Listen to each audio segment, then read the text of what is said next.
And welcome to the Weekly Rebound, back again for another week of breaking down some Legacy Leagues action. Alongside me, my co-host, as always, Greg Horn, joining you, your host, Connor Sauer. Greg, my man, another week. We're right back at it. Playoffs starting. Are you ready for this? Yeah, I mean, I can't wait. You got some great playoff action. It's going to be very exciting coming down to the wire. We got some great teams, Shocker City Roombreakers from Team C Flynn. We even got teams like Nick Strong on Kings. We got everyone. Team Moves. Everyone's in it. Everyone has a chance, and I can't wait. Couldn't really said it better myself, man. It's a really competitive field. Playoffs are starting and got some teams battling out for that last spot coming up this week. It's going to be really exciting, really entertaining week ahead of us. But we're going to break down all of last week. We're going to tell you about those makeup games. We're going to give you guys our all teams. We're going to break down the first round of the, like we said, of the upcoming playoffs, and even give you guys our championship predictions. So stay tuned for all that. Some good stuff coming up in this episode. Greg, like I said, we're going to be starting off this episode with our all teams. So last week we did our little award show, and we told you guys stay tuned for this week's episode where we'll do the all team portion of the award show. And that's going to be basically in place of our surprise on the rise. But stay tuned. We do have a little sneak peek. Get the surprise on the rise featured in like we always tend to do. But, yeah, we're going to start it off with our all teams. We're going to go with our defensive team first, followed up with our second team, and then our first team. Obviously, there's a ton of names. We're not going to be able to spend a day talking about all these guys as much as we'd like to, but definitely going to give these guys their recognition. These are real awards that are given out in the league, and this is basically me and Greg's votes that we cast as part of our ballots, which apply towards the total counting, and who gets a certain amount of votes will determine where you fall on this team list. So with all that being said, Greg, I'm going to throw it over to you. I want you to lead us off, man, with your defensive team. Who are the four guys that you chose to represent the best defensive players in the Legacy Leagues? So leading on my defensive team is no one other than Matt Sear, the defensive player of the year, unanimous on this podcast. And, I mean, he led the league in blocks. He's an absolute problem down low, and he changes the game in a variety of ways and can do so many things for this Flynn team, and he's just so important for them defensively. Two, I got Eric Singleton, who I think is an extremely underrated defender. I think he can guard a lot of the guards in this league. I think he's just a true problem when you're trying to dunk. He can block anyone. And, his versatility, his athleticism is just reminiscent of someone like Patrick Beverly, where he just is ferocious on the defensive end. Three, I got Mike Davis, and he just is another one that when he flicks that switch, he can guard anyone, and he does guard anyone. He is, I think, fourth in the league in steals, and he's just unbelievably gifted with what he can do on the defensive side of the ball. And Mike Davis can lock down anyone, just like the next guy I'm going to talk about, Jeff Norco, who is a rookie and our rookie of the year. Averages a steal and a block per game. He's just so big. He's so versatile in the fact that he's athletic, but he's also can guard a big guy. And Jeff Norco can box out someone like Dom Langston, and then he can also guard someone like Eric Singleton or Matt Sear. So it's just so impressive what Jeff Norco has done. So that's my all defensive team this year: Matt Sear, Eric Singleton, Mike Davis, and Jeff Norco. I love that list so much so that when you're hearing mine, you'll hear a lot of similarities with that list. So let's get those similarities out of the way. I'll save my difference for the last guy. But right away, like you said, unanimous, it's Matt Sear. He's a stud. I've been on this dude since his first games in the Legacy Leagues. He's just an unbelievable defender. He used to be a sneaky good defender, but of course, apparently it's starting to catch on people's attention now. I think he's starting to get that recognition. Like you said, Greg, you're all on board. I think the analysts who are all on the Flint wagon, they'll be on board, hopefully, with their ballots too. But Matt Sear deserves some recognition. Shout out to him. Jeff Norco, for all the things you said too, Greg, just a physical monster. You can't really drive through the paint on this guy because he's not really tall and uncoordinated. He's very well built. He's low to the ground. And he's extremely stocky. He's got muscles on basically anyone that he gets matched up against. So he could, keep up with guards and big men, makes him so versatile. What an unbelievable season he's had. And Eric Singleton, the other one that we have in common, just like you said, Greg, for all the reasons, just a ferocious defender, kind of like that Pat Beverly on the defender. He's going to be chirping you. He's going to be in your ear. He's going to be blocking your shot. And I think he's probably the best shot blocking guard in the league, which has a lot to do with the fact that he's an unbelievable dunker in the league and has probably one of the best verticals, athleticisms. Like, he's just an all-around monster.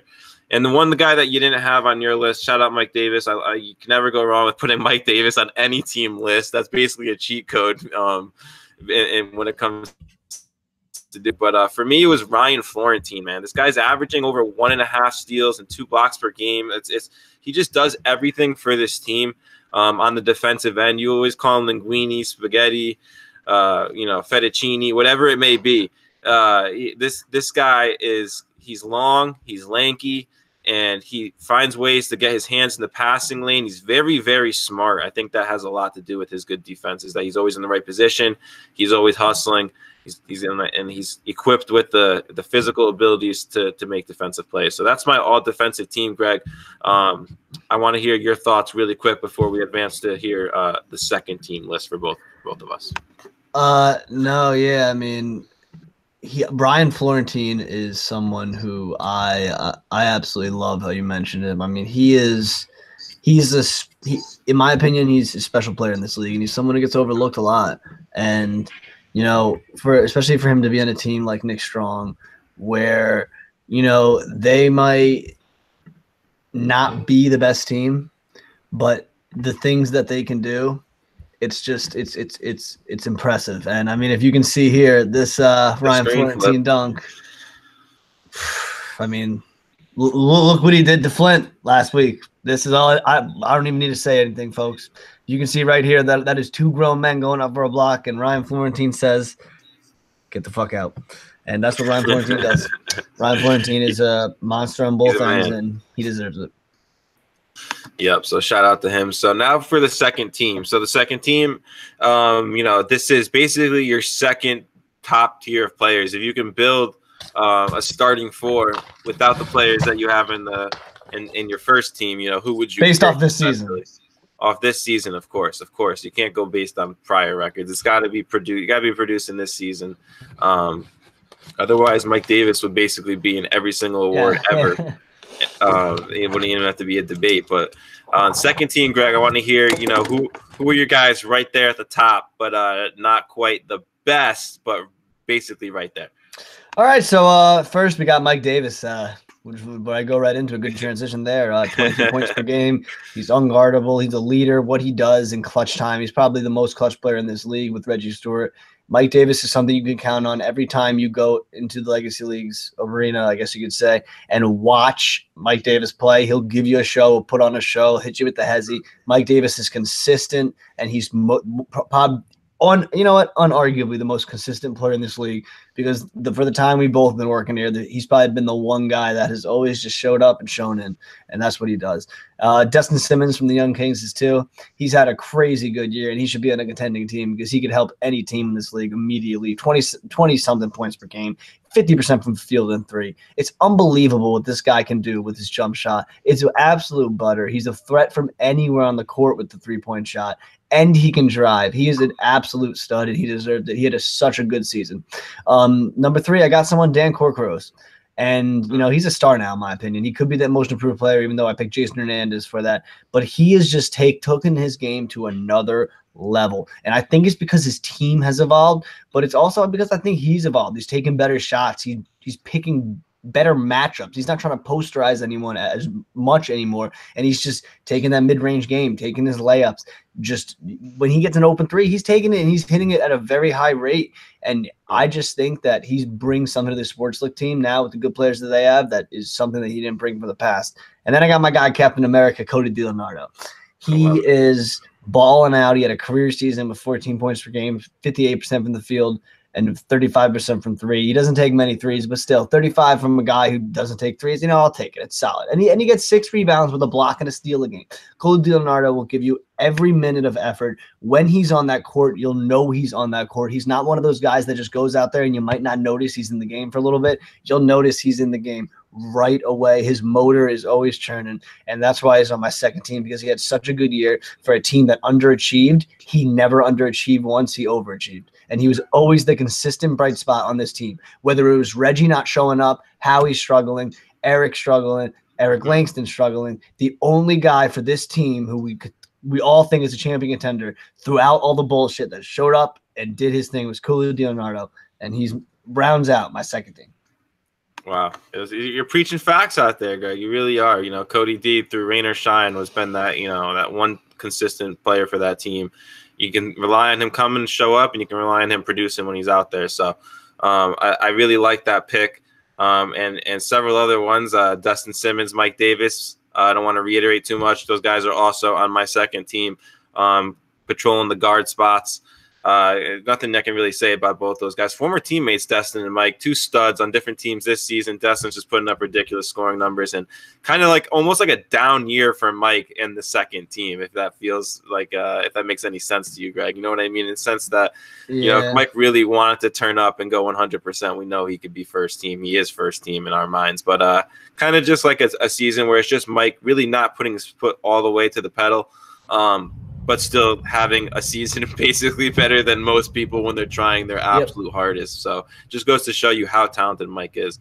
And then the two guys that you didn't have on your list, Greg, for me, one of them you're going to be a big fan of. Another guy from the Flint Tropics. I just actually realized a little theme. I got a Flint Tropic on all my teams, so that's a little hey, coming around, baby. Welcome. The Flint Tropic in my second team is TJ Gianni, dude. This dude's shooting like 54% from three, and he's taken over 68 attempts, I'm pretty sure, on the season. So that's just absolute ridiculous efficiency from shooting the three ball. And yeah, he really is the pure Thompson on this team. He just gets hot. He takes over. Let me see. Howie Miller or him? Yep. Who is a better shooter? I'm asking you right now. I'm putting you on the spot. Oh, right now we're talking about right now. It's not even a question. It's TJ Gianni. Go look at the overall, numbers. Overall. Yeah, overall, obviously it's going to be a way harder conversation, but you know, I mean, Howie is Howie better at defense? I'm going to go. Yeah, Howie might be a more versatile player during his prime of legacy leagues, but I think TJ is starting to evolve and he's becoming better as he goes. Where we've seen Howie starting to take a decline. Hopefully Howie can step it up and turn it around and just start getting on the court more. I feel like he's just, you know, he's just got married recently. Obviously, like real life is more important than legacy leagues. If you can't get out there on the court as much as you once did, you're not going to perform as well as you once did, obviously. TJ's been showing up playing every single week with his guys. He grew up with all these dudes that know how he switched teams. He used to be on the limit. Now he's on TMC. Like TJ's had like a steady force around him with all of his players, all of his buddies. So I'm on TJ's side right now of that argument, of the TJ versus Howie argument. So can't delay this segment anymore, but the last guy, Dom Langston, Greg, big body, current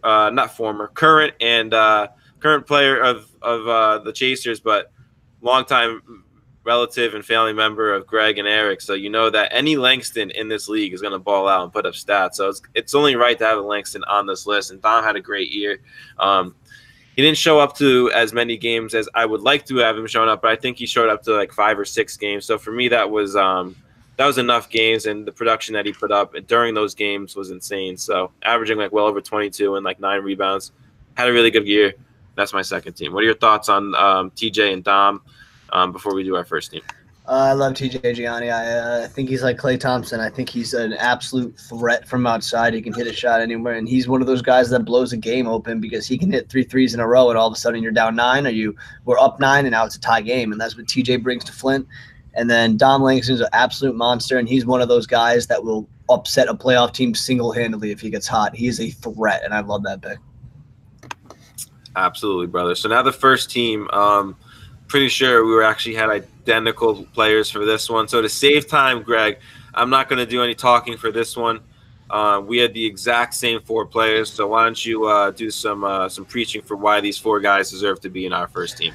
All right, me and Connor picked these, and I think we agreed before the show that, I mean, I don't know really what other way you'd go with this. I mean, maybe you could argue in a different way, but it's Devon Pratt of Shocker City, Jeff Norco of Sports Look, Reggie Stewart of Run TMC, and Mike Bizzuto of Flint Tropics. And I'll start at the bottom with Mike Bizzuto just because he's there on my list. He was the catalyst to an undefeated team. He was the reason, not the reason, but Don Migliaro was a huge reason they were undefeated, but he was the leader, the undoubted best player, and just I know how good TJ was and Dom was this year, but he was the most consistent player for this Flint Tropics team. Every big game he showed up when they needed him most. He showed up. He hit the big shots. He did what he needed to do. He never got rattled. He was a true MVP, even though he might not win it. That's what he was for this team, and that's why he's rounding out a first team. I got Reggie Stewart next, and Reggie Stewart, I mean, the stats speak for himself. 33, 11, and 6 on 48% shooting from the field. It's absolutely incredible what this man did. He only played 5 games on the season, I believe, or 4, and he put up, I think he led this team in total points in 4 games. They played 9. It is just ridiculous. Reggie Stewart is an absolute monster, a threat, a force. If you go to Trumbull and you watch a Legacy League game, I guarantee you at one point you'll turn to one of us and say, who's that? And we'll say, oh, that's Reggie Stewart, because he is just that good at basketball. Number 2, we got a Rookie of the Year, Jeff Norco, and what a surprise this man was. 21 and 6, he averaged 67% shooting. He's just a beast. He's a former football player, Connor Baum, and the words can't describe his game style. Excuse me. You got to go watch him. He is just a monster down low. He's a problem, and there's nothing a team has done this season to show they can stop him. And then Devon Pratt, my MVP, rounded out the team. 22 points per game, 60% shooting, 45% from 3. The efficiency is insane, but I think the best part to it is what he brings to this team and this league is something more than shooting and scoring. It's just the entertainment value, how fun he makes it. He gets everyone involved. If Brzezinski misses a layup, to if Mike Davis misses a layup, he doesn't care how good you are. He'll clown you, and that is the best part about him. He's having fun while he's balling, and that's the biggest change, and that's why he's doing his thing. He's got just him, just like TJ Gianni, the second team. They're evolving into they're just playing basketball now, and that's why we have him at their first team, because those 4 guys, Pratt, Norco, Reggie Stewart, Mike Pizzuto, those 4 guys this year were the most consistent and most outstanding players in this league. Another thing about like the 4 guys that we chose before we move on is that if you, at least in my opinion, Greg, I know that you had TMC down on your list throughout the year, but I think that we had one candidate or one representative from each of the 4 best teams in the league this season, in my opinion. You know, Reggie from TMC, Pratt obviously from Shocker. Yeah, Reggie showed up to every game, yeah. Pizzuto from Flint, and of course Norco from Sportslook. So, you know, I think all 4 of those guys represented the 4 best teams in the league, and having one from each team fill out a perfect 4 with, I think, it's nice how it works out with like having 2 guard-like players and Pizzuto and Reggie, and then 2 bigger guys with Jeff and Pratt. That works out. It's a nice first team. I think, like you said, it's hard to pick any other guys, and that was a lot of fun. We hope you guys enjoyed that. But yeah, that was our all teams. That's how they've been voted. That's how they've been casted, and we hope that those guys can get some recognition. So that's going to wrap it up for that segment, Greg. Let's keep it moving along to the makeup week recap now. Now this was a bunch of teams throughout the year. They couldn't make games. Some teams had guys that were sick and whatnot, and were shorthanded. So Joey was kind enough to extend the season, give an extra week for some of these teams to make up some of those games and not be docked. And some teams hadn't been able to play full 9 games due to bye weeks and other teams dropping out and whatnot. So this was a good week, an important week, for a lot of those types of reasons. And, it ends up having a little bit of playoff implications in terms of seeds and stuff, but not all teams played. Some teams have double headers. You'll obviously see as we get into it. But let's get right into it, Greg. First game of the week we had was Team Moose versus the Young Kings, and we had a pick 'em in the spread. And our genius minds were right on, as this was a game decided by 1 point. So this would have been basically unspreadable unless we had been able to set the 0.5 spread. Then I think this would have been looked at as collusion. But this was an unbelievable game. Team Moose versus the Young Kings, and if you watched it, it's the violation heard around the league. I don't know if Greg's queuing it up right now. I think he is. Yeah, he is queuing it up over there. So hopefully you guys will be able to see it once I flip it over to him. But there was a violation on Destin Simmons shooting the game-tying free throw with less than a second left in the game. There was a foul. The clock stopped. Destin went to the free throw line with his team down 1. He missed the first free throw. He hit the second free throw to tie the game. The Young Kings were very relieved. They're going to overtime. And then the ref blew the whistle and blew it off. Destin Simmons had stepped into the lane and violated. Greg's going to show you what happened. But that ended up being the deciding play in this game, where Destin went off for 20 and his team came up short against Team Moose. No, yeah, I mean, I don't want to show the video because it'll obviously be laggy, but this is just like, this is where the violation, you can see the balls. Yep. The ball's in there. He's moving, obviously. Honestly, it's an interesting call for this league, I think. You don't see it often. It's once he steps over the line, right, Greg? Yeah, the shooter can't move until it hits the rim. Everyone else can. So right there in the image is a clear violation. And it sucks because we love Destin, and he hit the free throw and everything. And he made it. Yeah. That game going to OT would have been, I mean, so much fun. But yeah, he deserved to go to the OT. Yeah, it sucks, but I mean, shout out to the Young Kings and Team Moose. They gave a hell of a game, and they're going to give a good run in the playoffs. So Will Ingersoll has having a great year. I hope he comes back. He's really doing his thing. Destin Ball, DJ Foster's playing very well. I like to see him be more aggressive, but he's doing his thing. And it was good to see Eddie come back and ball. But yeah, again, the big storyline was that violation. Yeah, Eddie was hot. The Young Kings had a chance to win that game, Greg. They were up like 8 points in the fourth. One of their guards came in off the bench, and then there was a little conflict between him and Foster, saying that we should go big, and then he was like, dude, I just got out here. Why do I have to go back to the bench and stuff like that? Just those little types of arguments can really the kingdom's crumbling. Yeah, exactly. So that's never the stuff you want to see. But at the end of the day, they hung in there and they had a chance to win this game, but it just one small violation and it screwed it all up for them. But we're fans of the Young Kings. Hopefully they can get that play-in game and make it to the playoffs for an extra game. But yep, that was a tough one, heartbreaker to see for our boy Destin and those guys. So let's move on to speaking of our guys, Greg, your guys, the Flint Tropics took on Nick Strong. And this was actually a pretty entertaining game. Two teams that very good camaraderie between both their squads. But when they're going head to head, it's tough to take it easy on these guys. Flint Tropics really laid it on them with an 18-point win. We had the spread at 14.5, so we had a feeling it was going to be a pretty big blowout in favor of the Flint Tropics. And our guy Bazzuto was talking to us saying, what's the spread? I got to know so we can cover. And I love how they pay attention in that aspect. But Greg, your guy, TJ and Mike, dude, these dudes combined for 62 points. TJ had 10 made threes, and Mike scored 32 on over 65% shooting, which is absolutely unheard of. And I just want to give a quick shout out to Nick Durso for Nick Strong. Had his best game of the year, 23 points on 9 of 14. Just came up short in the loss. No, yeah, Nick Durso, dunk contest. He should be in it. If he's not in it, I will flex me and Connor flex our executive power, which is like minimal. And we'll get you in. Nick. We got you. But right here, look at this. Mike Bazzuto dunked it over to Tavar Pierce. And look at Flint. They got 3 dudes down low, just TJ ready to rebound, Matt with the pass off the glass, Bazzuto with the finish.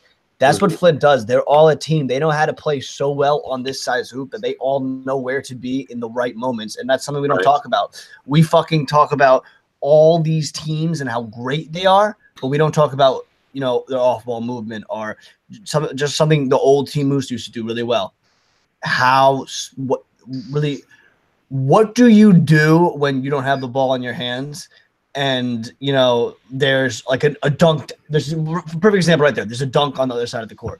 In this league, there's so much fast break. They're just going to inbound it. They're just going to full court chuck that and get an easy dunk. Flint has someone down there a lot of the time. Shocker City does that too, TMZ. And that separates a lot of the teams, those few points that you don't give up. 100%. And it's those hustle plays and stuff like that that makes a massive difference. So, yeah, it's a difference maker for that team, and it's what it's reasons like that propels them to be the top ranked team and the team to beat in the league right now.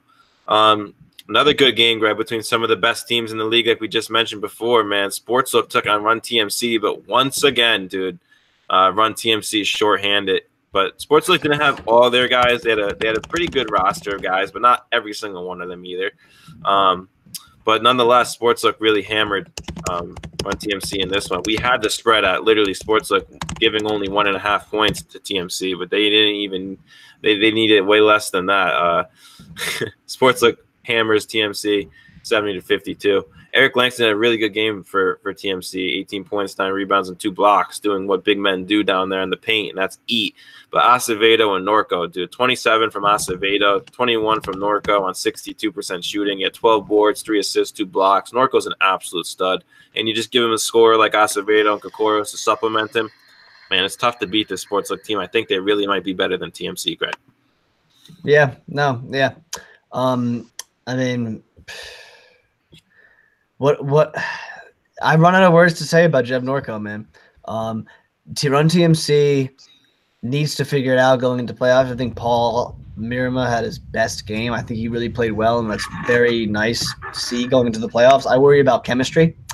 They all haven't really been there a lot, and now all of a sudden you're telling me that they got to play the Chasers and then probably Flint Tropics. Like, you guys are going to have to really step it up, but they have the talent to do so. And, Eric Langston had a good game. But, I just got to see more from them, and I see more from Sportslook. Sportslook looks hot. They look like they're confident, and they look like they're ready to make a run. And I'm very excited to see what Sportslook can do in this playoffs.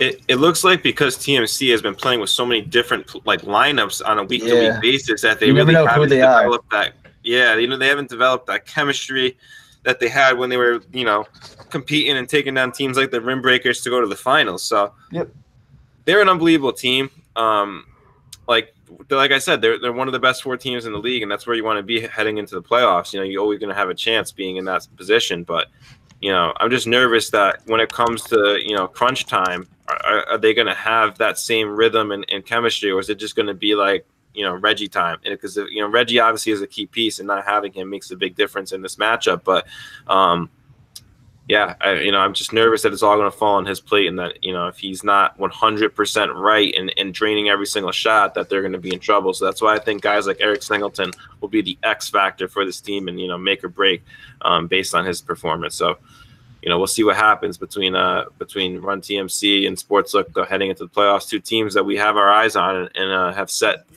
big expectations for throughout the year. So definitely want to see how they perform. Greg, the last game of the night was 2 teams that we saw earlier in the night, and they came back for their doubleheader. And these guys were absolutely exhausted, and 2 very big physical teams in Nick Strong versus Team Moose. The spread was only giving 3.5 points to Nick Strong. Or I'm sorry, Nick Strong was minus 3.5, so they were giving 3.5 to Team Moose. But it ended up being a big blowout once again. So we were really close to some of these spreads, then just not even close to some of them. But at least in all of them, we were right with the team that we were giving points to. But sometimes it was just we should have given them way more. But yeah, this was a big blowout for Nick Strong, getting the big win over Team Moose, 91-73. So both teams that had doubleheaders split their game. So can't really leave too pissed off when you split. It could have been way worse driving home 0-2. That would have been a really shitty way to end their nights, driving all the way out to InSports to leave 0-2. So at least they got some wins, both squads. And Nick Strong had a really authoritative one in this one with 23 points on behalf of Vasecchio. But I don't know how he got 23 points. He only shot 2 of 10 from 3, which is how he gets all of his production. So he was actually really efficient shooting 2s this game. So shout out Ant Vasecchio for that one. And Will Ingersoll, just once again, both games, Greg, for Team Moose, balled out. 23 points, 6 boards, and 2 steals. Just once again, not enough to get that win. No, once again, not enough. And I mean, I'll make this short. We talked about these teams. I don't know how Brad Seaman had 15 points. That's interesting. Ghost Brad Seaman balling out, I guess. All righty. Word. But all right. Kevin, I'll say something about that. Kevin Blake came up to me before the game, and one of their friends, I don't know, I think he had Brad's jersey on, and he was like, yeah, that's Brad Seaman, so just put his numbers in as Brad.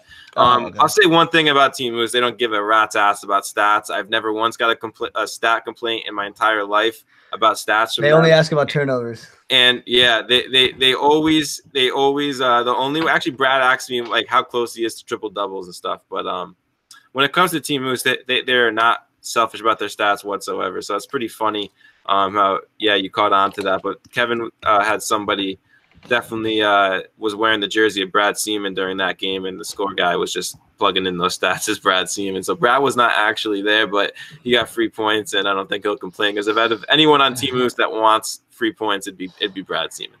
Yeah. So now that we can agree on that and moving along, Greg, like you said, we talked about those teams. This is the last and final segment of this pod. It feels a little bit longer, but this was a fun one. So let's end it off on a good note, and let's do our playoff preview, baby. Playoffs. I love it.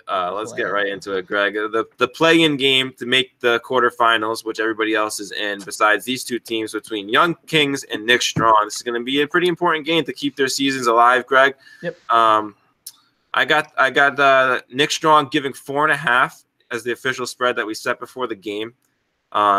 even with the point spread, I'm still picking Nick Strong despite, not being getting the points. Obviously, they're giving 4.5 to the Young Kings. I think that they'll still cover that spread. What do you think in this game, Young Kings versus Nick Strong? Who advances? I agree. I think Young Kings are looking forward to next season. I don't think they have their minds on this season. I think they're ready to just move on and new players to find new teams and for some of them to make a new team. So I got Nick Strong on this one. I think Nick Strong's ready to play.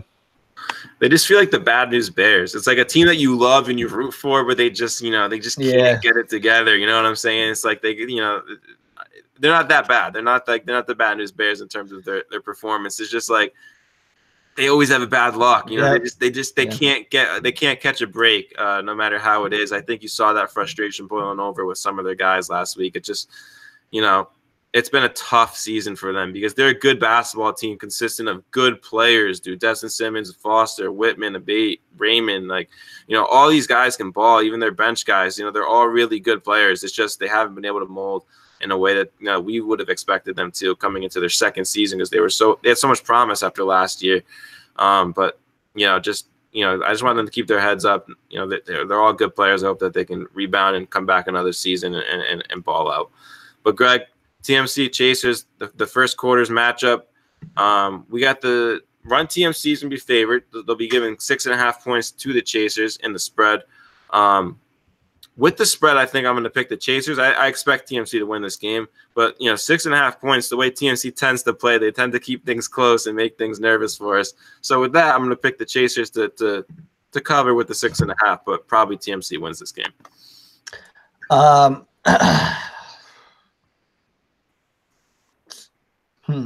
Yeah, I'm gonna go TMC.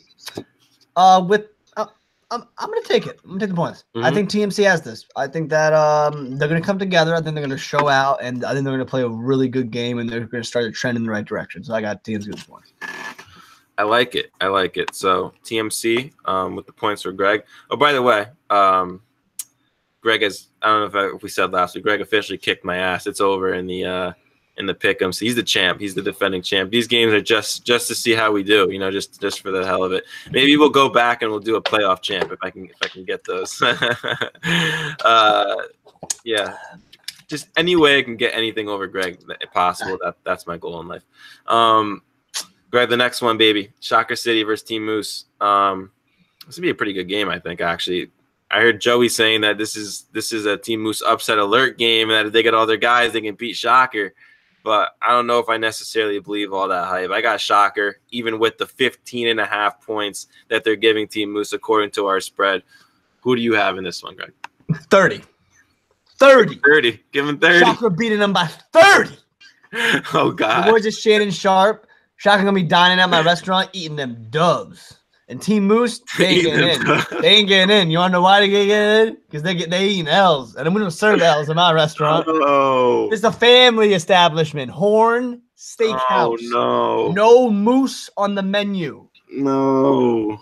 30 plus. Dude, Greg has always said how he hates Team Moose, and I don't hate Team Moose. You've seen it firsthand. He's their villain. Got to motivate him. Yeah, you hate Team Moose. You tell Rim Breakers that I hate them all the time. I love Rim Breakers. You hate the Rim Breakers. Admit it. You, oh my God! Don't start this. Hate to see it, Rich. You hear this, man? You hate to see it is right. You hate to see you lying. You know what? Hear this, all right. Rich? All right. Yeah, Rich is my boy, yo. Rich, what we doing with AB, my guy? We got to talk about that because I got the Steelers jerseys covered up back here right now. We're in our darkest hour, so yeah. I'm just gonna read while you suck up Team Rim Breakers. Yeah. All right. Let's keep it going to the next one. Speaking of the Rim Breakers, baby, Sportslook taking on the Rim Breakers, and I'm about to get reckless out here. You put me on the spot. Sportslook's giving 5.5 points. Screw it. I don't even care about the spread. The Rim Breakers, upset alert. Rim Breakers winning this game. Agreed. I'm with you. Rim Breakers, No, baby. you're not. No, you're not. I got it. Look at the bracket. I don't want to show my full bracket. Ready? Look. I literally have a star. It says upset alert. I don't know if you can see it. Oh, dude. Upset alert. Rim Breakers coming. No. Poof, ball on 30. Kayvon's not even there. Kayvon's not even there. All right, you called the first, maybe. OG Rim fan. OG Rim fan. Okay, that's fine. You called the first, but I'm calling it second. Rim are doing it, baby. I mean, look, Sportslook's got a squad. I believe him, but I like Rim. I think that Rim is the away team. They're going to the Sportslook Dome. And I think that Sportslook crowd won't be there. I think the Rim Breakers crowd is going to be there. I think Zeke's wife will be there cheering him on. And I think that energy from the crowd is going to propel the Rim Breakers. Pooch going to have 30, Zakari 25, Rich Bronson 13 and 13. We're going to have Gerald McLeese going to show up, drop 20 and 20, and they're going to be eating dubs with Run TMC and Shocker City. Eat, baby, eat. Who else going to be eating, Greg? Is Flint going to be eating corn dogs? Oh, Flint. I mean, we don't need to discuss this. Yeah. Flint. Let's say they're going up against Nick Strong. You like them? Yes, I like them by about 25. Yeah, well, we set the spread at 13.5, so you just doubled it. So you're pretty confident, huh? Actually, Nick Strong actually plays hard, man. They do. And Ryan Florentine, like I said in that the video I showed. I mean, Ryan Florentine, man, just doubles the spread and says, "Oh yeah, but Nick Strong plays hard." Look. Like that matters when you're just destroying them in the spread. They're getting 13.5. You're saying, oh yeah, give them 25. But they play hard. Yeah, they're good. Yeah. Look, they play hard, man. But JJ Watt plays hard. Do they got the face paint on? What's going on with that? All right, my gut's to 25. Flint's balling out, baby. TJ's hitting 15 threes. All right, buddy. Before we close, Greg Langston style. I just gave you like 5 minutes of FaceTime, basically. Didn't switch it over to me. So everyone's eyes right now are probably burning. They're like, oh my God, thank God. Like, get me off. They should be paying me for this face. Get me off Greg Horn's camera ASAP. We gotta live. Everyone's switching to. I'll do it ad with Kendall Jenner. Hit me up. It's something I don't have to look at you. Oh God! All right, buddy. Before we wrap things up, give your final 1 minute of eye burn to the viewers at home. I got one thing to say. I want to give a very special happy birthday to Terrell Owens. I know it's his birthday. And Terrell Owens. I just completely made that up. I don't even know if it was his birthday. But speaking of doing that is a great example for everyone at home. I'm gonna do this around the horn style.